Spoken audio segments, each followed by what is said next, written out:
जय हिंद, जय भारत, वंदे मातरम। सभी का स्वागत, अभिनंदन। राजस्थान का स्वतंत्रता आंदोलन एवं शौर्य परंपरा की क्लास में आज से एक नया अध्याय हम शुरू कर रहे हैं और कक्षा 9th के अंतर्गत जो राजस्थान का स्वतंत्रता आंदोलन एवं शौर्य परंपरा वाली जो बुक है इसको हम स्टार्ट कर रहे हैं। एक एक करके सभी अध्याय को हम पढ़ेंगे इसमें से, जिसके अंतर्गत 1857 की क्रांति, राजस्थान के क्रांतिकारी, राजस्थान के प्रमुख किसान आंदोलन, राजस्थान में जनजातियों के आंदोलन, राजस्थान में जन जागृति और प्रजामंडल, राजस्थान का एकीकरण और राजस्थान की शौर्य परंपरा, ये वाले जो बुक है इसके अंदर टॉपिक दे रखे हैं जिसको हम पढ़ेंगे।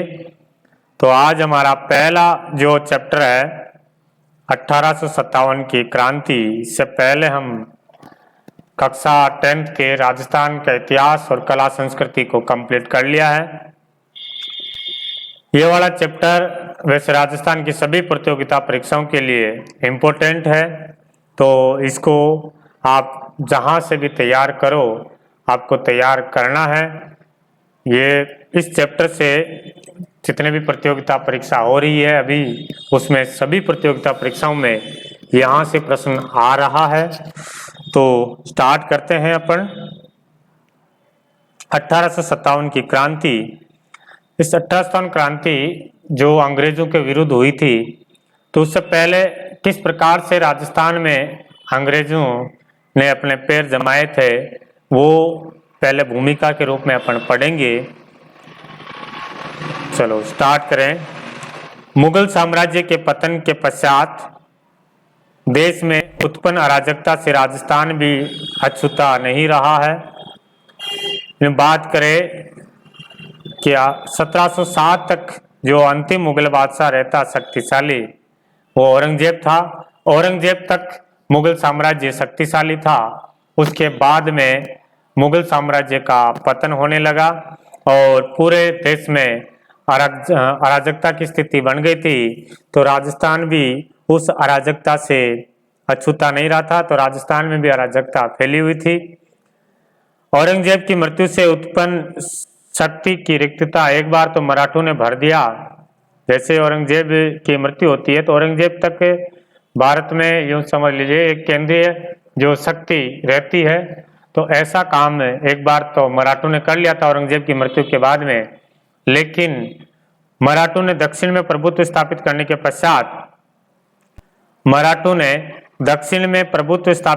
पश्चात मालवा और गुजरात में अपना प्रभाव स्थापित कर लिया। तो मराठों ने सबसे पहले दक्षिण में अपना प्रभुत्व शुरू किया, धीरे धीरे वो आगे बढ़े। मालवा और गुजरात तक मराठों ने अपना अधिकार जमा लिया था। अतः अब राजस्थान में प्रवेश करना उनके लिए सहज हो गया है। दक्षिण से आ रहे हैं तो दक्षिण में मालवा और गुजरात पर तो इन्होंने अधिकार कर ही लिया है। तो अब राजस्थान में मराठों का आगमन हो रहा है। बात करते हैं कि मई 1711 ईस्वी में प्रथम बार मराठों ने मंदसौर के निकट मेवाड़ी क्षेत्र से धन एकत्रित किया था। तो राजस्थान में मराठों का जो पहली बार प्रवेश हो रहा है, मराठों ने सबसे पहले राजस्थान में प्रवेश किया था मेवाड़ क्षेत्र। मेवाड़ में मंदसौर के पास में, वहां से धन एकत्रित किया था। तो प्रश्न आ जाए कि राजस्थान में मराठों का पहली बार प्रवेश कब हुआ है, तो हम बताएंगे 1711 ईस्वी में हुआ। और कहाँ हुआ तो बताएंगे मेवाड़ में। और इस समय मेवाड़ के शासक कौन थे, तो इस समय मेवाड़ के शासक थे महाराणा संग्राम सिंह द्वितीय। कौन थे इस समय, तो इस समय जो शासक थे वो थे मेवाड़ के संग्राम सिंह द्वितीय। ठीक है, मालवा पर तो इन्होंने अधिकार कर लिया, धीरे धीरे अब राजस्थान में आ रहे हैं। तो राजस्थान में पहली बार प्रवेश किया मेवाड़ रियासत से। कब किया, 1711 में। और इस समय शासक कौन थे, तो महाराणा संग्राम सिंह द्वितीय इस समय मेवाड़ के शासक थे। इस घटना से चिंतित उदयपुर के महाराणा संग्राम सिंह ने पहले जयपुर के शासक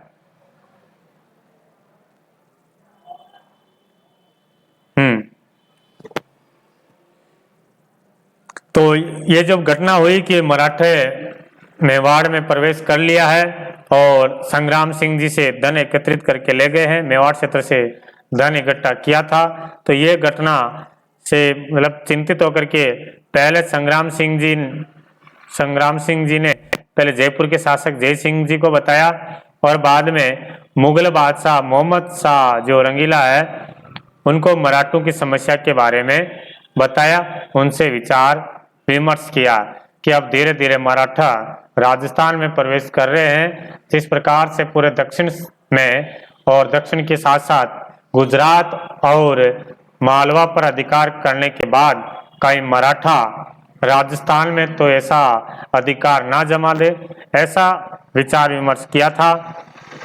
1724 ईस्वी के बाद राजस्थान में मराठों का आक्रमण तेजी से होता है और इसी के बीच राजस्थान में एक घटना होती है बूंदी में हस्तक्षेप संबंधी।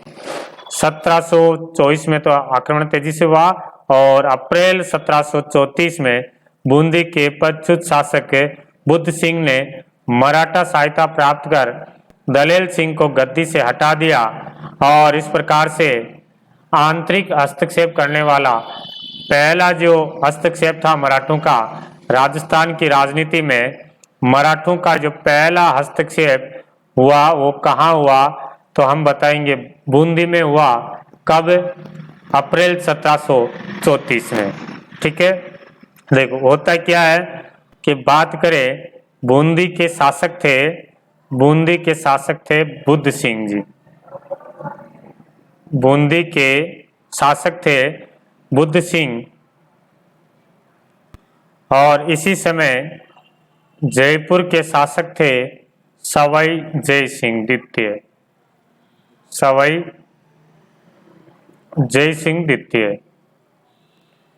जय सिंह ने अपनी बहन का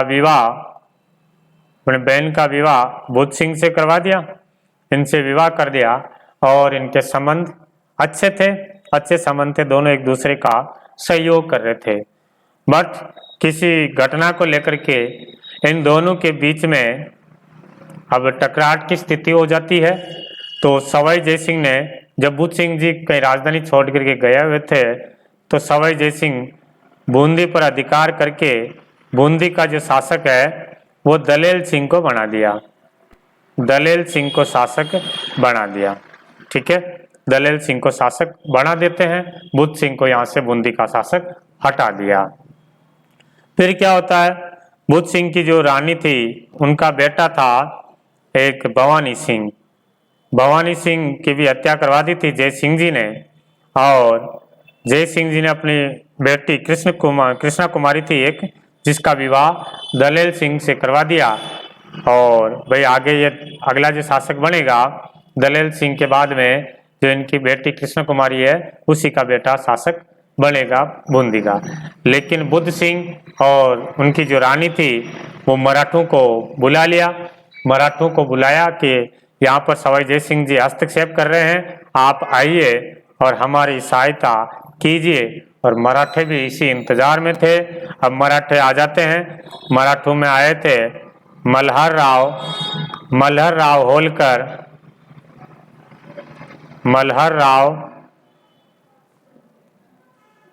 होलकर जी आ जाते हैं और साथ में राणोजी सिंधिया ये सेना लेकर के आए और बूंदी पर दलेल सिंह को हटा करके बुद्ध सिंह को वापस शासक बना देते हैं। बुद्ध सिंह जी के इनका जो बेटा था उम्मेद सिंह को शासक बना दिया। इस प्रकार से मराठों का राजस्थान में जो पहला हस्तक्षेप हुआ राजनीति को लेकर के, उत्तराधिकारी को लेकर के, वो हुआ बूंदी पर। और 22 अप्रैल 1734 को मराठों ने बूंदी पर अधिकार कर लिया है। ओके, तो ये घटना थी बूंदी की। इस प्रकार से राजस्थान में आंतरिक हस्तक्षेप करने का मराठों का ये पहला अवसर था, और अब आगे चल करके धीरे धीरे जगह जगह और हस्तक्षेप करेंगे, और राजस्थान की राजनीति में मराठे भाग लेने लग गए हैं। बाद में मराठों का हस्तक्षेप और बढ़ता गया है। 1735 ईस्वी में मालवा पर अधिकार करने के बाद मराठों का राजस्थान पर आक्रमण करने के लिए आसान मार्ग मिल गया है। मालवा पर अधिकार, ये राजस्थान हो गया और इधर ये महाराष्ट्र और ये बीच में मालवा आ रहा था। तो जब मालवा पर अधिकार मराठों का हो जाता है तब राजस्थान में आराम से ये प्रवेश कर सकता है, इनका रास्ता खुल गया है। राजस्थान में मराठे कोटा, मेवाड़, डूंगरपुर, बांसवाड़ा में घुसपैठ कर वहां के धन पाने के बाद कुछ समय तक संतुष्ट रहे, लेकिन शीघ्र ही वो राजाओं को ही नहीं वरन सेठ और साहूकारों को भी लूटने लगे। उन्होंने राजस्थान के नरेशों के आंतरिक मामलों में भी हस्तक्षेप आरंभ कर दिया, और इसी बहाने बूंदी, जोधपुर, जयपुर रियासत में भी अपना प्रवेश आंतरिक हस्तक्षेप को लेकर के हुआ है। तो पहले 1734 में तो ये बूंदी में हस्तक्षेप कर ही लिया है, फिर जोधपुर में भी इसी प्रकार से किया, और जयपुर में भी हस्तक्षेप इन्होंने इस प्रकार से किया। तो देखो जोधपुर में क्या होता है कि जोधपुर का शासक था, पहले अजीत सिंह थे। अजीत सिंह की मृत्यु के बाद में वहां के शासक बने थे, अजीत सिंह की मृत्यु के बाद में जोधपुर के शासक बने थे अभय सिंह। अभय सिंह शासक बन जाते हैं, लेकिन अभय सिंह का जो भाई था बख्त सिंह, बख्त सिंह ये शासक बनना चाहता था कि अभय सिंह न रह करके जोधपुर का शासक बख्त सिंह रहेगा। तो इन दोनों के बीच में टकरार शुरू हो जाती है। 1749 ईस्वी में अभय सिंह की हो जाती है मृत्यु। तो इनकी मृत्यु के बाद में शासक कौन बन जाता है? राम सिंह बन जाता है। अभय सिंह का पुत्र राम सिंह बन जाता है। तो बख्त सिंह ने 1750 ईस्वी में राम सिंह को पराजित करके, राम सिंह को भगा करके जोधपुर का शासक कौन बन जाता है? बख्त सिंह। फिर बख्त सिंह की भी मृत्यु हो जाती है, और बख्त सिंह का बेटा, यहाँ पर जोधपुर का शासक कौन बनता है? विजय सिंह जी। इधर विजय सिंह जी बन जाते हैं, राम सिंह जी चले जाते हैं मराठों के पास में, और विजय सिंह को पराजित करवा करके जोधपुर का शासक बनना चाहते हैं, और मराठे आ जाते हैं। मराठों ने राम सिंह का साथ दिया, विजय सिंह को हरा दिया। तो विजय सिंह को भी कह दिया भी आप हार गए हैं, आपको भी टैक्स देना पड़ेगा। आधा क्षेत्र राम सिंह को दिलवा दिया, कुछ क्षेत्र मराठे रख लिए, कुछ क्षेत्र विजय सिंह को ही रख दिया। ठीक है, ऐसे जोधपुर में हस्तक्षेप किया उत्तराधिकारी को लेकर के। जयपुर में भी किया इन्होंने। जयपुर के शासक थे सवाई जय सिंह जी। सवाई जय सिंह जी जब ये शासक थे तो इनके दो बेटे थे। बड़े बेटे का नाम था ईश्वरी सिंह और छोटा बेटा था माधो सिंह। सवाई जय सिंह ने देवारी समझौता किया था 1708 में अमर सिंह की पुत्री चंद्र कंवर से इस शर्त पर विवाह किया कि चंद्र कंवर से होने वाली संतान को ही मैं जयपुर का शासक बनाऊंगा, भले वो छोटा ही क्यों नहीं हो। तो उसका बेटा हुआ था माधो सिंह। उससे पहले सूरज कंवर रानी ने ईश्वरी सिंह को जन्म दे दिया। तो बड़ा बेटा कौन था? ईश्वरी सिंह। अब बड़े को लेकर के देखे तो ईश्वरी सिंह शासक रहना चाहिए, लेकिन देवारी समझौता के अनुसार देखे तो माधो सिंह शासक होना चाहिए। ईश्वरी सिंह जी ने इस बात को कुछ भी क्लियर नहीं किया और चले जाते हैं। अगले शासक ईश्वरी सिंह बन जाते हैं। माधो सिंह जी नाराज हो जाते हैं। माधो सिंह जी मराठों के पास जाते हैं और ईश्वरी सिंह के विरुद्ध कार्रवाई करने की सहायता मांगते हैं। माधो सिंह जी मराठों के पास गए, मल्हार राव होलकर के पास चले गए। मल्हार राव होलकर के पास चले गए। इधर ईश्वरी सिंह जी भी मराठों के पास चले गए। ये राणोजी सिंधिया के पास चले गए। राणोजी सिंधिया इनके साथ हो गए और माधो सिंह के साथ मल्हार राव होलकर हो गए। फिर इन दोनों के बीच में पहले राजमहल का युद्ध होता है, फिर बाद में पाटन का युद्ध होता है, फिर बाद में ईश्वरी सिंह जो है मराठों से परेशान होकर के इन्होंने आत्महत्या कर ली, फिर माधो सिंह बनता है। इस प्रकार से बूंदी, जोधपुर, जयपुर रियासतों में उत्तराधिकारी को लेकर के, आंतरिक मामलों में हस्तक्षेप को लेकर के इन्होंने हस्तक्षेप करना शुरू कर दिया है। नादिर शाह के आक्रमण के समय नादिर शाह ने एक बार भारत पर आक्रमण किया था। कब किया था? 1739 ईस्वी में। नादिर शाह ने भारत पर आक्रमण कब किया? 1739 ईस्वी में। तो नादिर शाह के आक्रमण के समय मराठों ने हिंदू धर्म के नाम पर राजस्थान के राजाओं को संगठित करने का प्रयास किया कि अभी समय है, सब एक हो जाते हैं। लेकिन मुगल दरबार में दलबंदी के कारण राजपूत शासक परस्पर लड़ने लगे और एक नहीं हो पाए। इस प्रकार केंद्र से उत्पन्न शून्यता की पूर्ति के लिए, जो केंद्र में दिल्ली में भी कोई भी इतना शक्तिशाली शासक नहीं रहता है, सब आपस में एक दूसरे से लड़ रहे हैं, तो मराठों का फिर अब राजस्थान में प्रवेश होने लगता है।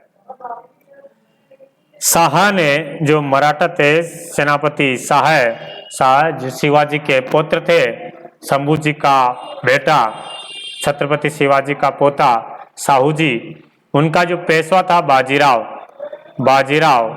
पेशवा, जो इनका सर्वोच्च अधिकारी होता था पेशवा को राजस्थान से चौथ और सरदेशमुखी प्राप्त करने का आदेश दिया।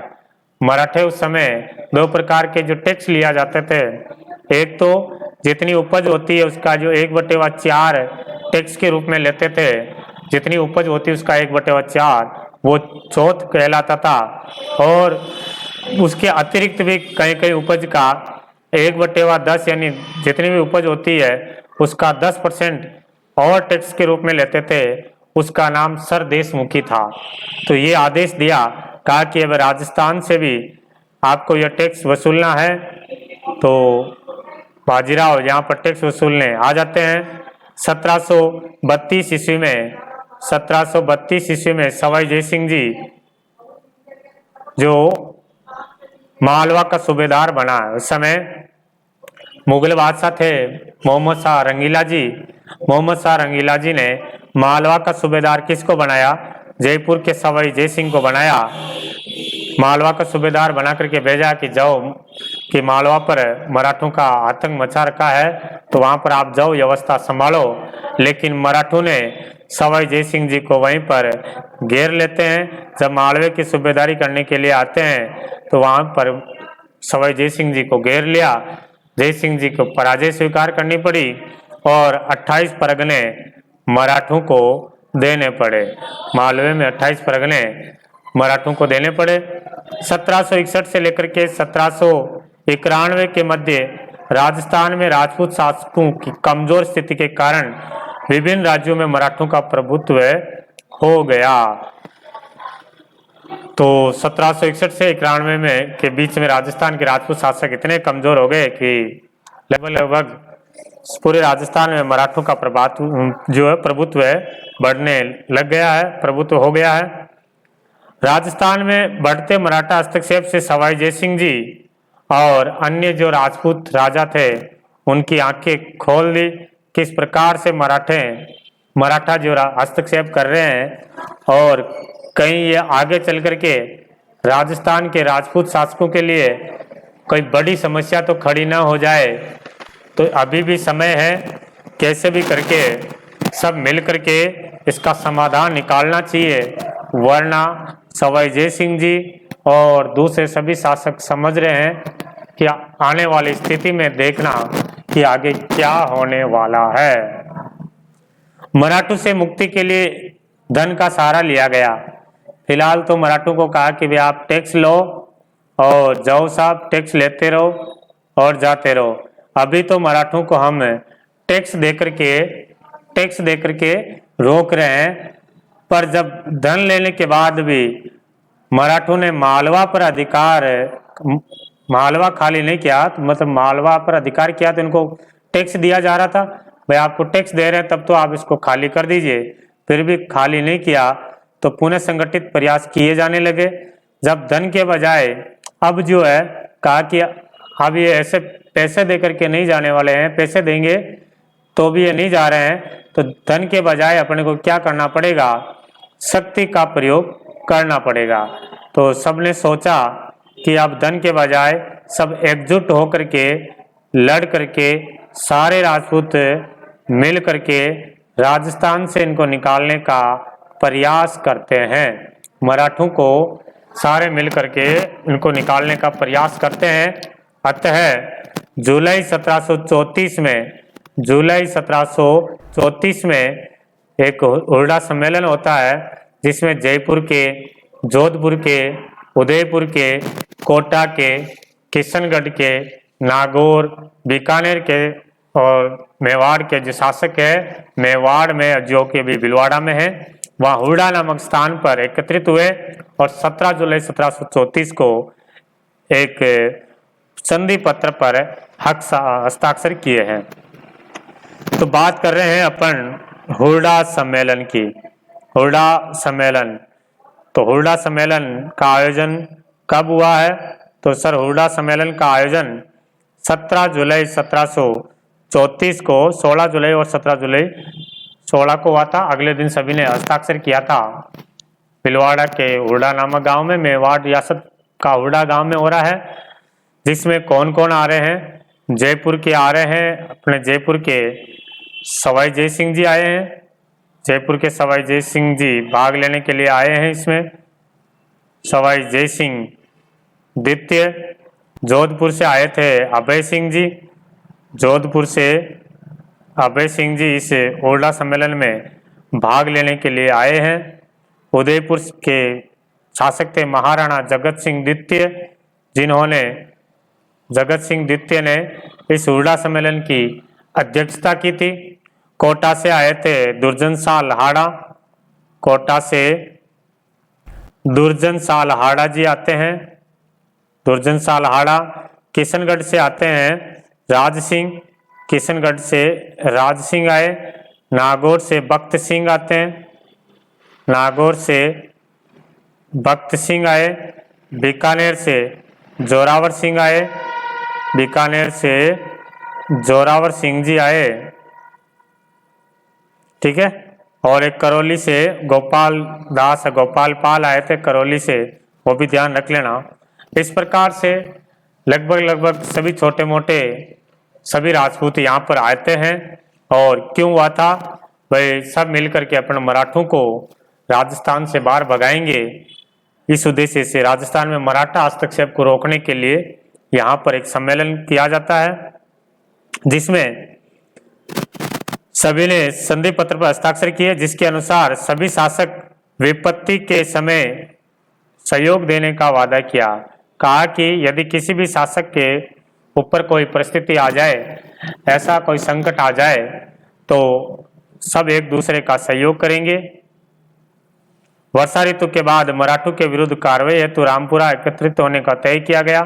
जुलाई का महीना था, अभी तो बारिश हो रही है, तो बारिश निकलने के बाद में सभी हम रामपुरा में यहाँ पर एकत्रित होंगे।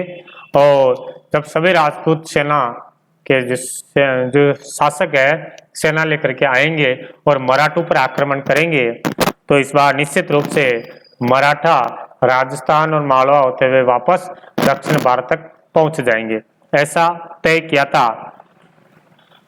किसी राजा के शत्रु को अपने राज्य में आश्रय या शरण न देने की शपथ ली थी। यदि किसी का भी कोई दुश्मन दूसरे राज्य के शासक के वहां पर शरण लेना चाहता है, तो अपने जो भी हस्ताक्षर कर रहे हैं वो शासक ये तो ध्यान रखे कि मेरा शत्रु आ जाए आपके शरण में तो आप शरण मत देना, जबकि मेरी हेल्प करना। परंतु इस सम्मेलन से कोई वांछित परिणाम नहीं निकले हैं। रियासत शासकों में आपसी मतभेद था, आपसी द्वेष था, एक दूसरे को अपना प्रतिद्वंदी समझते थे, इसलिए ये सम्मेलन क्या हो जाता है, असफल हो जाता है। प्रतिभा संपन्न और क्रियाशीलता का नेतृत्व भी रहा है। प्रतिभा संपन्न और क्रियाशीलता का नेतृत्व कोई एक व्यक्ति जो है मतलब मन लगा करके इसमें नेतृत्व करता वाला नहीं था और सब अपने आप को सर्वोच्च बताना चाहता था। रियासतों की स्वार्थी नीतियाँ और कार्य, रियासतों की अपनी जो स्वार्थी नीतियाँ थी और कार्य संभवतः सम्मेलन को सफलता के लिए असफलता के लिए उत्तरदायी माना जाता है। ठीक है, सब शासक अपने अपने जो नीतियाँ स्वार्थ था और अपने जो स्वार्थी कार्य थे, इस वजह से वो सेना लेकर के या तो नहीं पहुंच पाते हैं या किसी कारण वजह से नहीं आ पाते हैं। 1735 में मुगल सम्राट और राजपूत शासकों की सेनाओं ने मराठों को खदेड़ने के लिए पुनः असफल प्रयास किया। पेशवा अक्टूबर 1735 में उत्तर भारत पर यात्रा पर निकलते हैं। जब 1735 में वही साहू जी, उनका पेशवा बाजीराव जी अब भारत यात्रा पर निकल रहे हैं, भारत यात्रा पर आए उत्तर भारत में, तो उसने महाराजा जगत सिंह का आतिथ्य स्वीकार किया। जगत सिंह जी ने कहा कि आप पधारिए जी हमारे यहाँ पर, भारत यात्रा कर रहे हैं तो आप मेवाड़ में आइए, हम स्वागत करेंगे।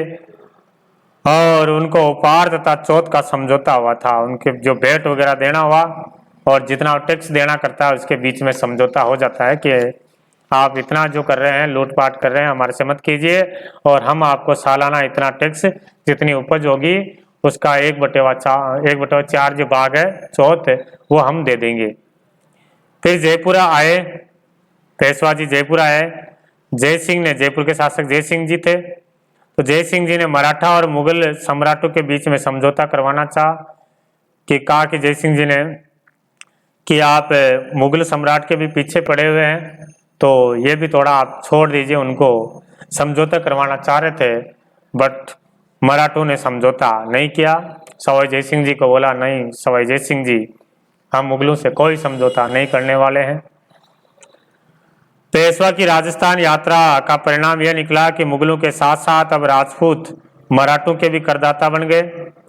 पहले तो मुगलों को टैक्स दे रहे थे, आप धीरे मराठों के मतलब मुगलों को जो टैक्स दे रहे हैं उसके साथ साथ में मराठों को भी टैक्स देना पड़ेगा। पेशवा जी आए हैं, सब रियासत के शासकों को टैक्स देने के बाध्य कर गया था। 1738 में मुगल सम्राट की ओर से निजाम को बिना युद्ध किए ही दुरासराय की अपमानजनक संधि करनी पड़ी, जिसमें मराठों को मालवा की सूबेदारी और 50 लाख रुपए मराठों को प्राप्त हुए थे। 1738 में जो मुगल सम्राट थे वही मोहम्मद शाह रंगीला जी अब की बार भेज रहे हैं। मोहम्मद शाह रंगीला अपने निजाम को भेज रहे हैं, निजाम के नेतृत्व में सेना भेजी कि जाओ मालवा पर एक बार वापस अधिकार करने का प्रयास करो। निजाम जी जाते हैं, वहाँ पर एक भोपाल का युद्ध होता है। भोपाल का युद्ध 1738 में मराठों और निजाम के बीच में, जिसमें मराठों की विजय हो जाती है, निजाम की बहुत बुरी तरीके से हार होती है और वहाँ पर मराठों ने निजाम से एक संधि की मुगल बादशाह के नाम से, जिस संधि का नाम था दुरासराय की संधि। दुरासराय की संधि कब हुई? 1738 में, जिसमें मराठों को मालवा की सूबेदारी देनी पड़ी। मालवा किनको देना पड़ा? मराठों को, और 50 लाख रुपए देने पड़े थे। 1742 ईस्वी में मराठों ने मारवाड़ में प्रविष्ट होकर के सोजत, रायपुर और जैतारण परगने में चौथ वसूलने का काम भी आरंभ कर दिया है। 1787 ईस्वी में राजपूतों ने संगठित होकर के तुंगा नामक स्थान पर मराठों को परास्त किया था। एक युद्ध होता है राजस्थान के इतिहास में, तुंगा का युद्ध। तुंगा का युद्ध लालसोट दौसा में पड़ता, तुंगा का मैदान। तुंगा, ये तुंगा का किस किस के बीच में होता है? तो एक तरफ तो थे अपने जयपुर के शासक सवाई प्रताप सिंह जी, जयपुर के शासक सवाई प्रताप सिंह, और जोधपुर के शासक विजय सिंह जी। जोधपुर के शासक विजय सिंह जी ने मिलकर के मराठों के विरुद्ध यह युद्ध किया था। मराठों में नेतृत्व कर रहे थे महादजी सिंधिया। महादजी सिंधिया को इस युद्ध में पराजित किया, इस तुंगा के युद्ध में। बट कुछ ही दिनों बाद में वापस मराठों ने इन पर आक्रमण किया। एक पाटन का युद्ध हुआ था, उस पाटन के युद्ध में इनकी हार हो जाती है और इनको दोनों युद्ध का जो हर्जाना वगैरह है, जितना भी टैक्स है, वो मराठों को देना पड़ा है। 1791 ईस्वी के बाद मराठा शक्ति क्षीण होने लगी। इस समय दक्षिण भारत में अंग्रेजों ने अपने पैर जमा लिए थे। पहले मुगलों का आधिपत्य था भारत पर। मुगल जब कमजोर होने लगे, कमजोर हुए, तो मराठा शक्ति का उदय होता है। जब मराठा शक्ति का उदय हो रहा था, उस समय दक्षिण भारत में अंग्रेज अपने पैर जमा रहे थे, अंग्रेज देख रहे थे। अब अंग्रेजों को लगा कि यदि भारत पर अपना आधिपत्य जमाना है तो मराठों का अपने को दमन करना पड़ेगा, मराठों को कंट्रोल करना पड़ेगा। तो इस समय दक्षिण भारत में अंग्रेज अपने पैर जमा लिए और राजस्थान में घुसने का प्रयास कर रहे थे। मराठे तो राजस्थान में घुस गए थे, खूब आतंक मचा रखा था, खूब लूटपाट की जा रही थी, दोनों भाइयों को या अपने विरोधियों को लड़ा रहे थे और साथ में दोनों से पैसे वसूल रहे थे, दोनों से पैसे वसूल करके आपस में लड़ रहे थे। अब आगे चल करके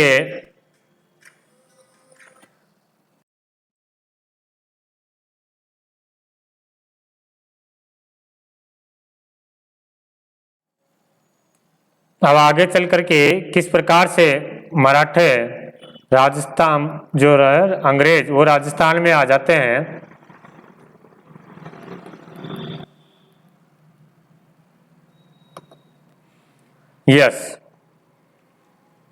राजस्थान के राज्यों में उत्तराधिकारी के संघर्ष और सामंती प्रतिस्पर्धा के कारण उनकी राजनीतिक स्थिति कमजोर हो गई। तो राजस्थान के जो राज्यों उत्तराधिकारी जो आपस में लड़ते रहे और सामंत जो थे उनकी प्रतिस्पर्धा के कारण उनकी जो राजनीतिक स्थिति कमजोर हो गई। 1791 ईस्वी में अंबाजी इंगल ने मेवाड़ के जो महाराणा इनका सहयोग किया था। लास्ट में जब आए थे मराठों में, अंबाजी इंगले मेवाड़ के महाराणा भीम सिंह जी का सहयोग किया। फलस्वरूप महाराणा डूंगरपुर, बांसवाड़ा, प्रतापगढ़ पर मेवाड़ के महाराणा का अधिकार हो गया, परंतु रियासती राजघरानों के आपसी वैमनस्य के कारण अंबाजी इंगले पूर्ण सफलता नहीं पा सके। यहाँ पर 1795 ईस्वी में मेवाड़ पर चुंडावतों का अधिकार हो जाता है और अन्य शासकीय समूह के साथ संघर्ष भी शुरू हो जाता है। 1802 में अमीर का पिंडारी ने नाथ द्वारा पर भी अधिकार कर लिया। अब मराठों के साथ साथ पिंडारी भी आ जाते हैं। तब मेवाड़ के महाराणा भीम सिंह रियासती राजघराने के आपसी वैमनस्य को नियंत्रित नहीं कर पा रहे थे। इस समय मेवाड़ के शासक कौन थे? महाराणा भीम सिंह जी। तो 1803 में मेवाड़ के जो शासक है भीम सिंह जी, जयपुर के नरेश के माध्यम से अंग्रेजों से संधि करने का प्रयास किया। अब इनके पास एक ही विकल्प है कि अब अंग्रेजों से संधि कर ले तो ही अपन बच सकते हैं, वरना अपना राज्य नहीं बचने वाला है। 1793 ईस्वी से 1813 ईस्वी के मध्य जोधपुर की अव्यवस्था का मुख्य कारण सामंती प्रतिस्पर्धा, संकीर्णता और उत्तराधिकारी संघर्ष। जोधपुर में भी यही स्थिति रहती है कि दोनों पक्षों में बाढ़ सैनिकों की ऊंची धनराशि को देकर के दोनों लड़ने वाले जो भाई है या जो भी दोनों लड़ रहे हैं, अब जो ज़्यादा पैसा देगा दोनों को लड़ने के लिए सेना कहाँ से आएगी? भाड़े पर सेना आएगी, उनको पैसे दे करके लाना पड़ेगा। ऐसे पैसे दे करके आर्थिक स्थिति भी इनकी कमज़ोर हो जाती है। तो फिर राजस्थान के शासकों ने मराठों के आतंक से मुक्ति पाने के लिए मराठों के जो शत्रु है अंग्रेजों से मित्रता करने का प्रयास शुरू कर देते हैं। अब राजस्थान के जो शासक है किन से हाथ मिला रहे हैं? अंग्रेजों के साथ हाथ मिला रहे हैं। अंग्रेजों को कह रहे हैं कि आइए आप हमारी सहायता कीजिए। सबसे पहले जयपुर के महाराजा प्रताप सिंह ने 1776 ईस्वी में एक प्रतिनिधि को गवर्नर जनरल के पास भेजा और अंग्रेजों से मैत्री की इच्छा प्रकट की। जोधपुर राज्य ने भी ऐसा प्रयास किया, लेकिन वो सफल नहीं हो पाते हैं और 1803 में अपनी नीति में परिवर्तन कर अंग्रेज राजपूत संधि के इच्छुक हो जाते हैं। 1803 में अब अंग्रेजों के दिमाग में आता है कि क्यों न अपन राजस्थान के राजपूत शासकों से संधि कर लेते हैं और संधि करके इनसे शक्ति हम प्राप्त कर लेते हैं, इनका अपन सहयोग प्राप्त करते हैं। और अंग्रेज भी चाह रहे हैं कि अपन राजस्थान में या भारत के अंदर अपना आधिपत्य जमाना है, तो यहाँ पर कोई न कोई अपना साथ देने वाला होना चाहिए। और साथ कौन दे सकते हैं? तो अंग्रेज दे सकते हैं। तो अब अंग्रेजों को बुला रहे हैं। नवंबर 1803 में अंग्रेज सेनापति लॉर्ड लेक ने राजस्थान की उत्तरी सीमा पर लासवाड़ी के रण में एक युद्ध होता है। लासवाड़ी का रण उत्तर पूर्वी राजस्थान अलवर के आसपास में लासवाड़ी या लासवाड़ी का युद्ध किस किस के बीच में होता है? तो ये हो रहा है सिंधिया और अंग्रेजों के बीच में। और सिंधिया में कौन है? वो अंबाजी इंगले और अंग्रेजों और मराठों के बीच में, जिसमें अंग्रेजों की विजय हो जाती है, मराठों की हार हो जाती है। और मराठों की इस पराजय ने राजस्थान राजपूत शासकों के लिए मराठों की अधीनता से मुक्ति का स्वर्ण अवसर मिल जाता है। ठीक है, यहीं से अब मराठे राजस्थान से चलने लगे हैं। 1803 ईस्वी के संधि की शर्तों को तय किया गया कि दोनों एक दूसरे के प्रति मैत्रीपूर्ण व्यवहार करेंगे और इन राज्यों से खिराज नहीं लेगी और आंतरिक मामलों में भी हस्तक्षेप नहीं करेंगे। शुरू में जो अब यहाँ पर संधि करने लगे अलवर के शासकों से, भरतपुर के शासकों से, जिसमें एक मैत्रीपूर्ण संधि रखी थी, वे मित्रता जैसी है कि आपसे हम खिराज नहीं लेंगे और आपके आंतरिक मामलों में हस्तक्षेप भी हम नहीं करेंगे। इन राज्यों की सुरक्षा का दायित्व कंपनी पर होगा। आपने संधि कर ली है तो शुरू में अंग्रेजों ने बताया कि आप दोस्ती कर लीजिए और आप पर जब भी कोई संकट आ जाए तो याद कर लेना, आपकी सहायता के लिए हम आ जाएंगे। अन्य राज्यों से विवाद कंपनी की सहायता से सुलझाया जाएगा और आपका जो दूसरा जो राज्यों के साथ विवाद है तो हम बैठ करके समझाएंगे आपको, चिंता न करियो। ठीक है, ऐसे करके भरतपुर, अलवर, जयपुर, जोधपुर आदि ने संधि पर हस्ताक्षर कर लेते हैं। पहले संधि कौन सी हो रही है? मैत्रीपूर्ण संधि हो रही, केवल मित्र जैसी संधि हो रही, मित्रतापूर्ण संधि हो रही है। 1811 में सेटन के स्थान पर, पहले सेटन था उसके जगह पर अब दिल्ली रेजिमेंट बनकर के आ रहा है चार्ल्स मेटकॉप आ रहा है और उसने गवर्नर जनरल लॉर्ड मिंटो को सुझाव दिया।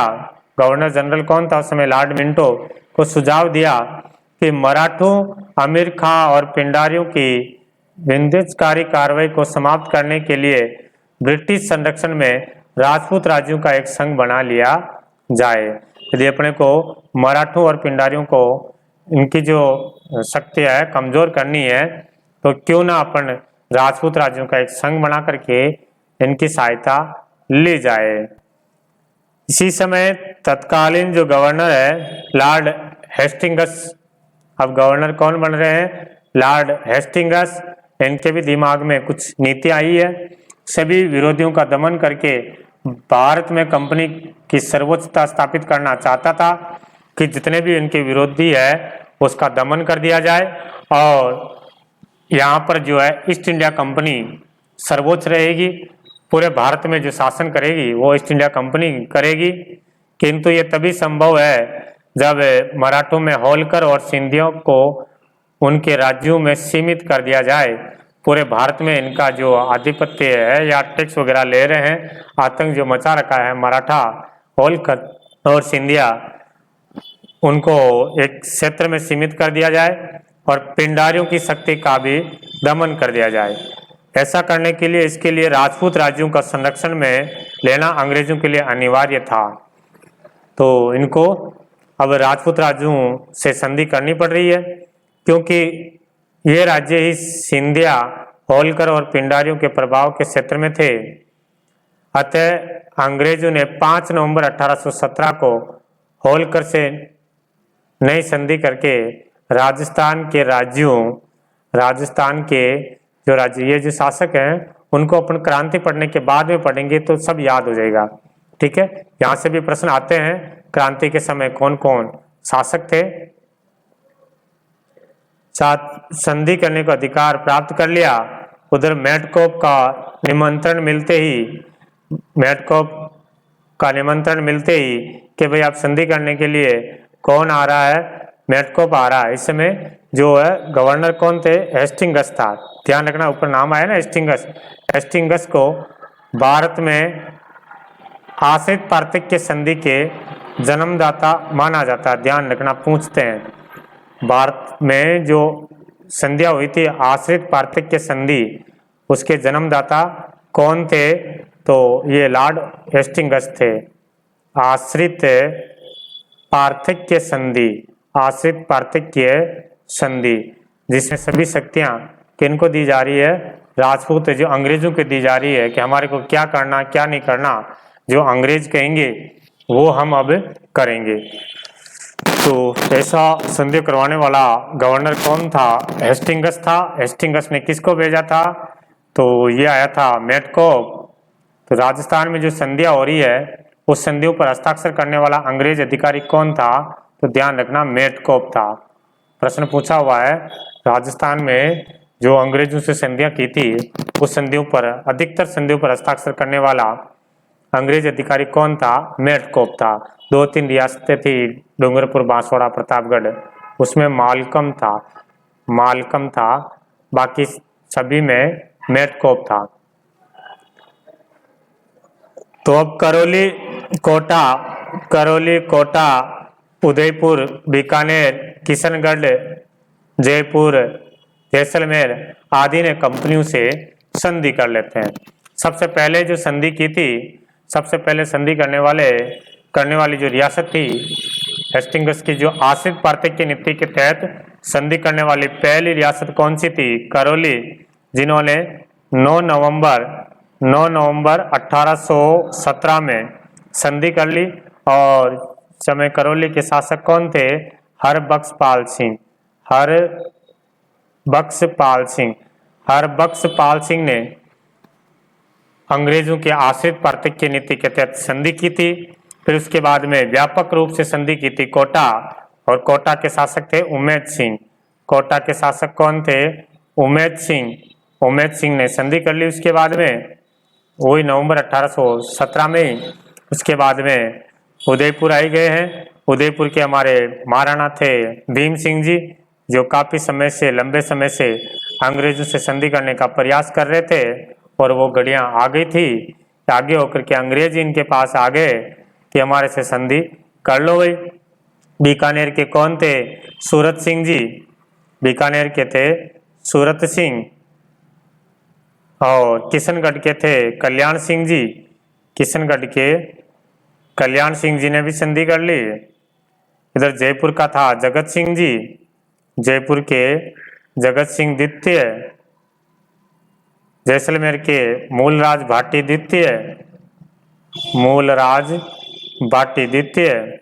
ठीक है। और जोधपुर का जो महाराजा मान सिंह जी, ऐसे सभी ने संधियां कर ली। सबसे लास्ट में जो संधि की थी अंग्रेजों से, सबसे अंत में संधि 1823 में, बाकी जो संधियां 1817-18 में, करौली कोटा 1817 में की थी, बाकी सब ने 1818 में संधियां कर ली थी।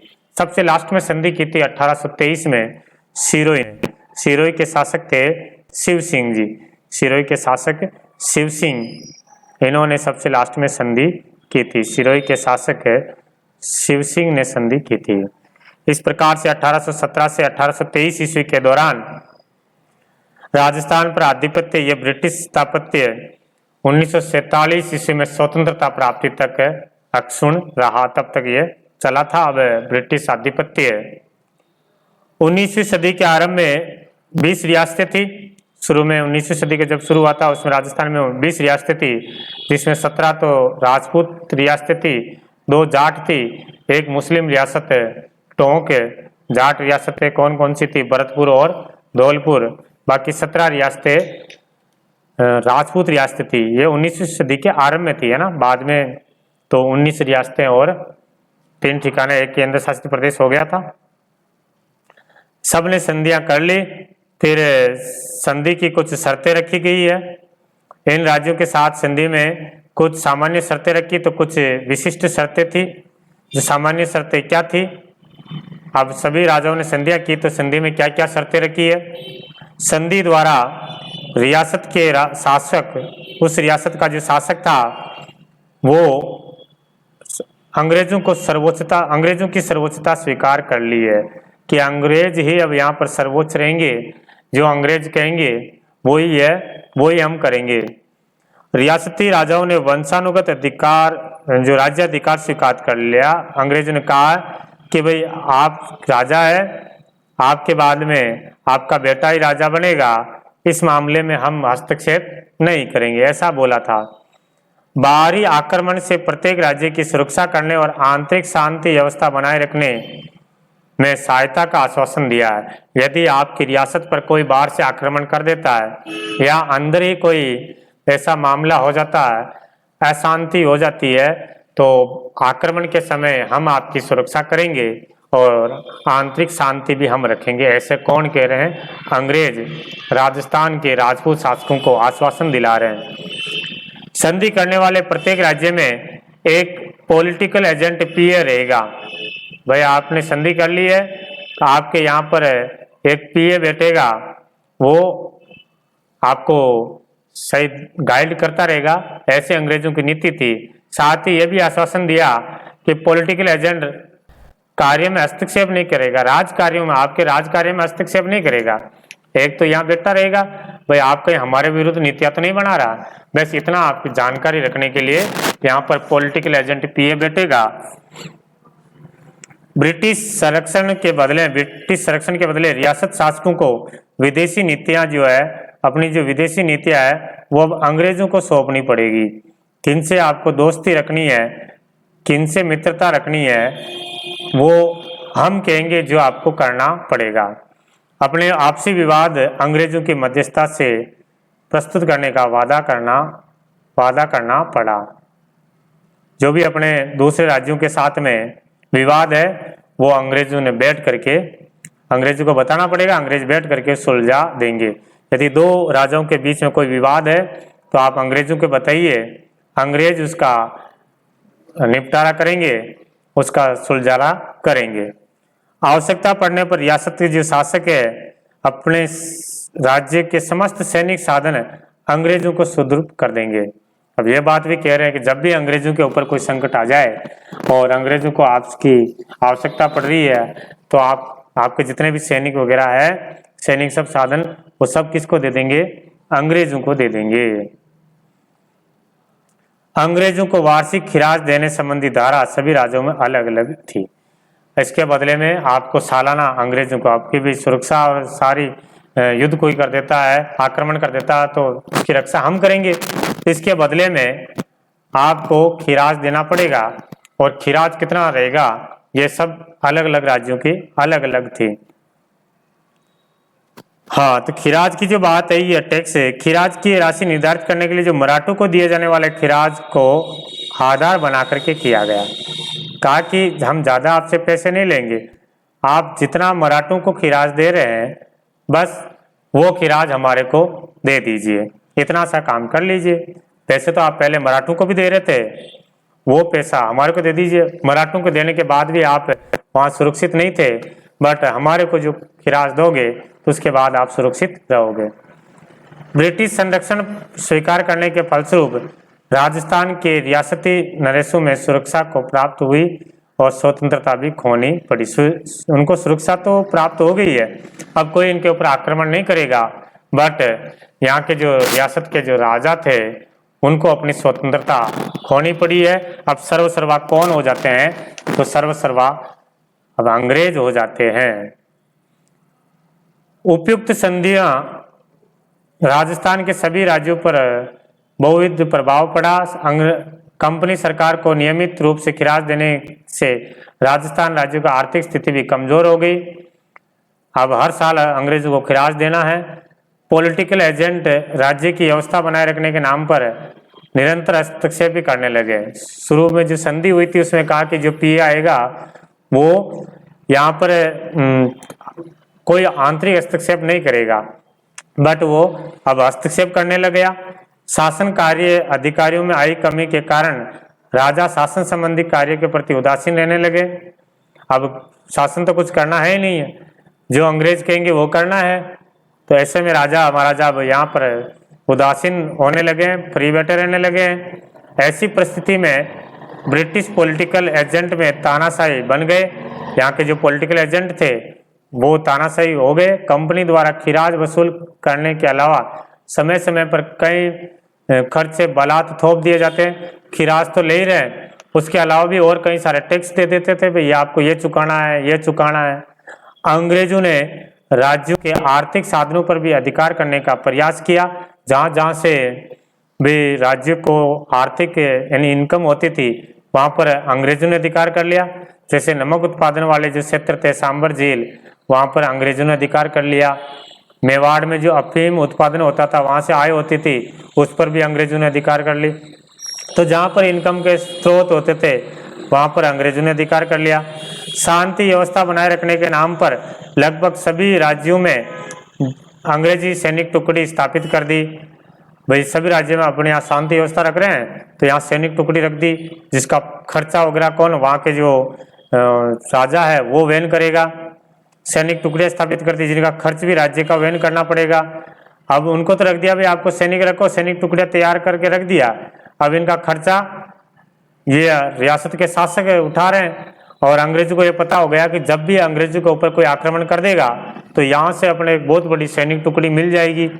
जब तक युद्ध नहीं होगा तब तक का खर्चा वैसे राजा महाराजा वहन कर ही रहे हैं। जिनका खर्चा राज्य वहन का बाहरी खिराज पर ब्याज और अन्य खर्चों के थोपे जाने के कारण राज्य की आर्थिक स्थिति कमजोर होने लग गई अपनी। राजस्थान के शासकों के मराठों से सुरक्षा और सामंतों पर नियंत्रण स्थापित करने के लिए अंग्रेजों के साथ 1818 में जो संधियां की थी, संधि संपन्न होने के बाद राजपूत शासकों ने अंग्रेजों की सहायता से सामंतों की शक्ति कुचलने का प्रयास किया। पहले तो मराठों का इनका आतंक मचा हुआ था, तो मराठों से तो निजात पा लिया है। अब सामंतों की जो शक्ति है उस पर भी निजात पाने का प्रयास किया। कालांतर में जो सामंत होते थे ये एक क्षेत्र का यूँ समझ लीजिए कि राजा के बाद में हेड होता था, और उस क्षेत्र में क्या करना क्या नहीं करना राजा जी को वो सामंत जो बताते थे कि इस क्षेत्र में अपने को ये करना, इस क्षेत्र में ये करना है। इसके बदले में सामंतों को भी काफी सारी इनकम वगैरह होती थी। यूँ समझ लीजिए कि एक क्षेत्र है ये जैसे मेवाड़ क्षेत्र है, तो मेवाड़ क्षेत्र में अलग अलग सामंत होते थे, अलग अलग क्षेत्र के सामंत होते थे। उस क्षेत्र का हेड सामंत होता था, सामंत से हेड राजा होता था। पूरे रियासत पे तो अब राजा का कंट्रोल होता नहीं, किस क्षेत्र में क्या हो रहा क्या नहीं हो रहा, वो सामंत देखते थे। इसके बदले में सामंतों को बहुत बड़ी रकम मिलती थी। अब सामंतों को भी कमजोर करने के लिए सोचने लग गए राजा महाराजा कि अब अपने को गाइड तो चाहिए है नहीं, किसी की सहायता तो चाहिए नहीं। और इसके बदले में जब राजा के ऊपर भी कोई अटैक वगैरह हो जाता था, भाई कोई आक्रमण कर देता था, तो सामंत वो उनकी सहायता के लिए जाते थे। सारे सामंत मिल करके राजा की सहायता करते थे कि अपना राजा कहीं हार न जाए। अब कोई आक्रमण तो करेगा नहीं, तो राजा जी को लगा कि सामंतों को भी तो खत्म करो, ये यही खर्चा अपना। तो सामंतों की स्थिति कमजोर हुई। यथा सामंतों की सैनिक सेवा के बदले में उन्हें नकद रुपया वसूल करने का निश्चय किया गया। जागीर क्षेत्रों में सामंतों की कई विशेष प्राप्त होते थे, जिसे जागीरों के निवास अपने सामंतों की आज्ञा के बिना दूसरे स्थान पर नहीं बच सकते थे। मतलब सामंत इतने उस समय इनको शक्ति प्राप्त थी कि कोई भी जागीर है वो सामंत की आज्ञा के बाद ही वो दूसरी जगह पर जा सकते थे। उनकी आज्ञा के अलावा कोई दूसरी जगह पर जा भी नहीं सकते थे। सामंत व्यापारियों से राहदारी, दाना पानी आदि शुल्क वसूल करके उसके बदले में व्यापारियों को सुरक्षा प्रदान करते थे। कोई व्यापारी भी आते करते थे यहाँ पर व्यापार करने के लिए, तो उनसे व्यापारियों से टैक्स लेते थे। उसके बदले में व्यापारियों की सुरक्षा की जिम्मेदारी उस क्षेत्र में सामंतों की होती थी कि सामंतों को कोई लूट ना ले। फिर आगे बात करते हैं, तो इनके विशेषाधिकार को समाप्त कर दिया गया, सामंतों के विशेषाधिकार भी समाप्त कर दिए जाते हैं। 19वीं सदी के पूर्वार्ध तक जागीर क्षेत्र के सामंतों के पास, जागीर जो क्षेत्र है वो सामंतों के पास हुआ करता था तथा समाज में सामंतों की बहुत प्रतिष्ठा होती थी, बढ़ी चढ़ी थी। किंतु 19वीं सदी के अंत तक जागीर क्षेत्र में सामंतों के नेतृत्व में कमी आई। अब वे इतने प्रभावशाली नहीं रहते हैं। अंग्रेजों ने डूंगरपुर के शासक जसवंत सिंह को गद्दी से हटा करके प्रतापगढ़ के शासक का पुत्र दलपत सिंह को शासक बना दिया। पहले तो अंग्रेजों ने जब संधि की थी उसने बताया था कि हम राजनीतिक हस्तक्षेप नहीं करेंगे। अब डूंगरपुर का जो शासक था जसवंत सिंह, उसको हटा करके वहां पर दलपत सिंह को बना दिया। प्रश्न आ सकता है कि अंग्रेजों ने डूंगरपुर के शासक जसवंत सिंह को हटा करके वहां का शासक किसको बना दिया है, तो दलपत सिंह को बनाया, जिससे वहां की जनता ब्रिटिश सरकार के प्रति घृणा उत्पन्न हो गई है। इसी प्रकार अंग्रेजों ने जयपुर की राजमाता बटियानी को अधिकार, जो उनके जो अधिकार है वो छीनने का प्रयास किया, तो वहां के लोगों ने क्रूर होकर के कप्तान ब्लेक की हत्या कर दी। जब अंग्रेजों ने राजमाता को जो अधिकार दे रखे थे वो अधिकार को छीनने का प्रयास किया, तो लोग उसके अंग्रेजों के विरोध में बढ़ गए कि हमारी राजमाता के अधिकार तुम कैसे छीन सकते हैं। तो लोगों ने क्या किया, कप्तान, जो अंग्रेज कप्तान था ब्लेक, उसकी हत्या कर दी। कोटा में अंग्रेजों ने तत्कालीन महाराव किशोर सिंह के विरुद्ध रियासत के फौजदार जालिम सिंह के दावों को समर्थन किया, तो जिससे कोटा के हाड़ा राजपूत अंग्रेजों के विरुद्ध हथियार लेकर के खड़े हो गए। तो कोटा वाले भी अंग्रेजों के विरुद्ध हो गए, भाई आप जो संधि की है उस संधि को तोड़ करके अलग काम करने लग गए। अलवर और भरतपुर रियासत में भी अंग्रेजों ने हस्तक्षेप किया, वहां पर अवयस्क शासकों को गद्दी पर बिठा दिया। जो शासक बड़े शासक होते थे, बड़े व्यक्ति थे, उनको हटा करके छोटों को बना दिया। अब छोटा बनाने, जो छोटे शासक होते हैं उसको शासक बनाने से क्या होता है कि वो जो शक्ति है वो शक्ति किनके हाथों में आ जाती है, अंग्रेजों के अधीन आ जाती है, अंग्रेजों के हाथों में शक्ति आ जाती है। इसलिए वो छोटे जो शासक होते हैं उनको बना देते थे।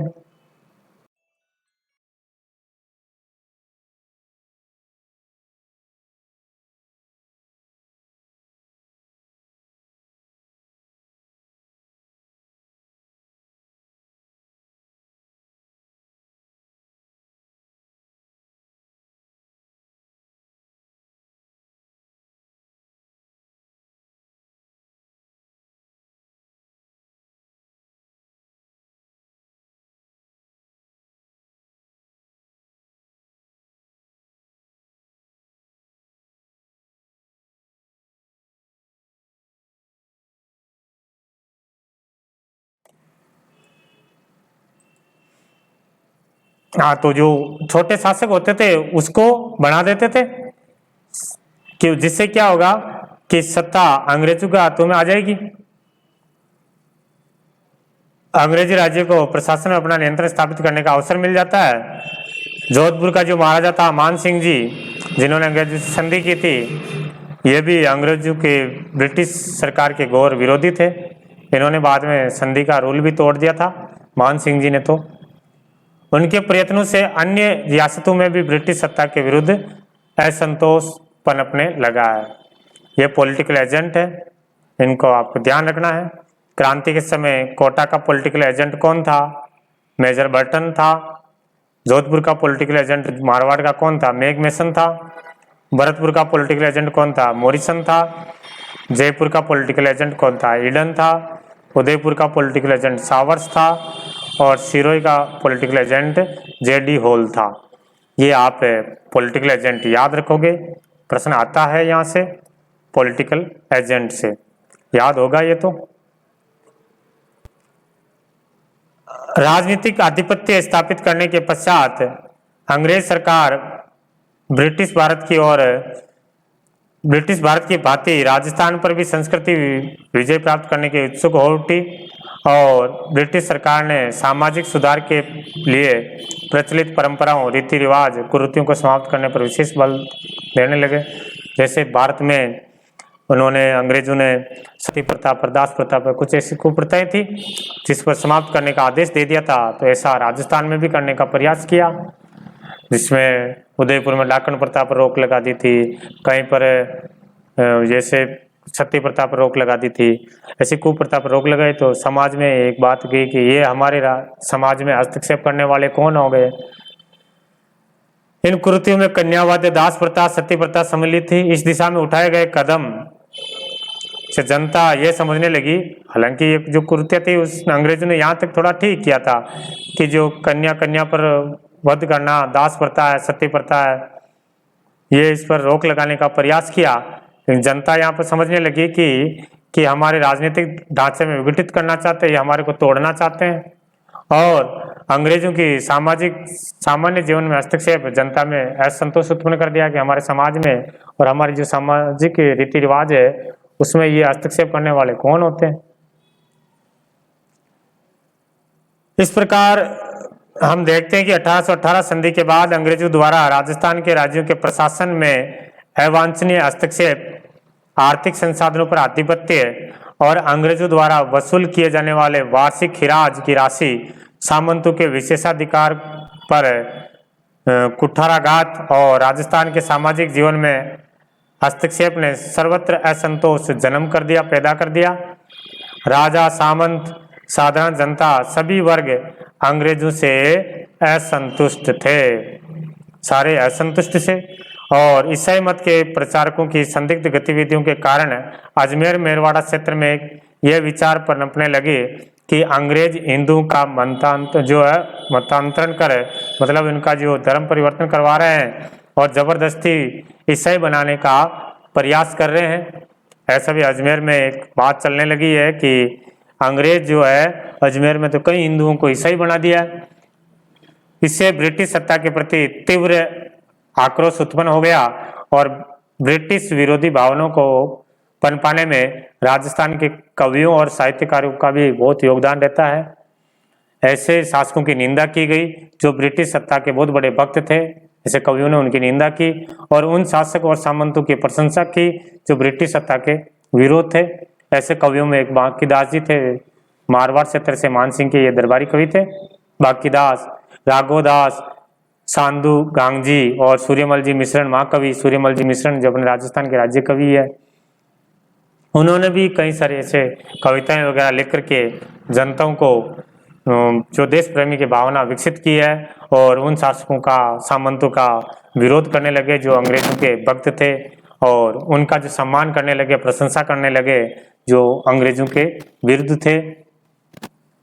इससे स्पष्ट है कि भारत में क्रांति आरंभ होने से पूर्व देशी रियासत में ब्रिटिश सत्ता के विरुद्ध तीव्र असंतोष व्याप्त था। सन 1857 की क्रांति के आरंभ होने के समय राजस्थान में अंग्रेजी सैनिकों की 6 छावनियां थी। क्रांति के समय राजस्थान में कितनी छावनियां थी? 6 छावनियां थी। राजस्थान क्रांति के समय 6 छावनियां थी। कौन कौन सी? नसीराबाद, नीमच, देवली, ब्यावर, एरिनपुरा और खेरवाड़ा। 6 छावनियों का नाम ध्यान रखना, नसीराबाद, नीमच, देवली, ब्यावर, एरिनपुरा और खेरवाड़ा, जिसमें 2 ने भाग नहीं लिया था, एक ब्यावर और खेरवाड़ा, इसमें 18 क्रांति में भाग नहीं लिया था, बाकी 4 में तो भाग लिया था, 4 में क्रांति की शुरुआत हुई थी। इन सभी छावनियों में लगभग 5000 सैनिक थे। प्रश्न ध्यान रखना, 18 क्रांति के समय इन 6 छावनियों में कितने सैनिक थे? तो 5000 सैनिक थे और सारे के सारे जो क्रांतिकारी थे, सैनिक थे, वो सब के सब भारतीय थे, सारे भारतीय थे, कोई भी अंग्रेज सैनिक नहीं था। केवल 30 अंग्रेज अधिकारी थे, वहां पर अंग्रेज अधिकारी थे, सैनिक वहां पर कोई नहीं था। सारे के सारे सैनिक 5 के 5000 भारतीय थे। मेरठ में क्रांति की सूचना जैसे ही राजस्थान के एजीजी को प्राप्त होती है इस समय राजस्थान के एजीजी कौन थे? तो राजस्थान के एजीजी थे पैट्रिक लॉरेंस। ठीक है, प्रश्न आ जाए 18 सितंबर की क्रांति के समय राजस्थान के एजीजी कौन थे? तो राजस्थान के एजीजी पैट्रिक लॉरेंस थे, पैट्रिक लॉरेंस। और राजस्थान के पहले एजीजी आ जाए, पहले एजीजी कौन थे? एजेंट टू गवर्नर जनरल, तो मिस्टर लोकेट था। पहले एजीजी तो लोकेट था और क्रांति के समय एजीजी कौन था? पैट्रिक लॉरेंस है। तो पैट्रिक लॉरेंस साहब ने एजीजी को क्रांति के समय राजस्थान एजीजी को प्राप्त हुई कि देशी रियासत के शासकों को यह आवश्यक निर्देश दे कि क्रांतिकारियों को अपने राज्य में ना घुसने दे और जो भी ब्रिटिश सत्ता का विरोध करे उसका कठोरतापूर्वक दमन करे। ठीक, ऐसा अंग्रेजों ने और एजीजी ने निर्देश दिया था राजाओं को। अब अपने एक एक छावनी में जो विद्रोह हुआ था उसको हम पढ़ेंगे अगले वीडियो में। तब तक के लिए जय हिंद, जय भारत। वीडियो को लाइक करना, चैनल को सब्सक्राइब करना और कमेंट करके बताना कि आपको ये वीडियो कैसा लगा है, ताकि मैं इससे और मोटिवेट हूँ और आपके लिए कम्प्लीटली एनसीईआरटी और आरबीएससी की जो बुक है वो इस चैनल पर उपलब्ध करवा सकूँ। एक बार फिर से सभी का बहुत बहुत धन्यवाद।